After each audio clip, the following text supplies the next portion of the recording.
Thutha wa arĩmi a mbembe kuma gĩtarũ kĩa Rift Valley gũtetia thirikari nĩ ũndũ wa kũmaikarĩria marĩhi mao ma wendia wa mbembe, rĩu thirikari nĩ ingĩrĩire kĩrekereria mũigana wa shilingi bilioni 3 cia kũrĩha arĩmi. Tunajua ya kwamba kulikuwa na pesa ambazo hazikuwa zimelipiwa wakulima.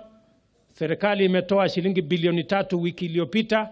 Kila mkulima kabla ya mwisho wa wiki hii atakuwa amelipwa pesa zake. Kũringana na mũnini wa mũtongoria wa bũrũri William Ruto, aribata kũhũra njeki arĩmi na njĩra ciothe nĩguo kuona kĩondo kĩa irio bũrũri-inĩ gĩtinathingithio, ũndũ ũrĩa ũngĩcũngĩrĩria ng'aragu. Mbolea tumeagiza 200,000 metric tons.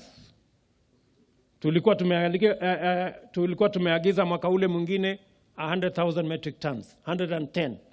Lakini mwaka huu tumedouble ili tuhakikisha kwamba mbolea inawafikia wakulima waweze kuzalisha chakula kingi zaidi. Hau kabere arĩmi a mbembe matongoretio nĩ mũmbunge wa Moi Ben Silas Tiren nĩ maramenereirie bodi ya irio nyũmũ bũrũri-inĩ NCPB nĩ kũmaikarĩria marĩhi mao. Nataka waziri wa ukulima atueleze hasa ni nini imekuwa ngumu kulipa wakulima.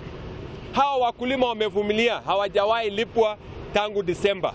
Mpaka sasa wanadai karibu 4 billion. Ningĩ mũnini wa mũtongoria wa bũrũri nĩ augĩte thirikari nĩ ĩrutĩire gũtigĩrĩra harĩ mĩaka yũkĩte ũrĩmi wa maĩ nĩ wahĩmbĩrio icigo-inĩ itiganĩte cia bũrũri. Lazima tuzalishe chakula ya kutosha.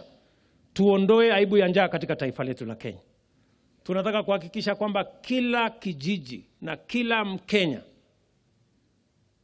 aweze kupata chakula kwa bei nafuu. Handũ-inĩ ha Kameme TV, rĩtwa rĩakwa nĩ Bataru wa Mwangi.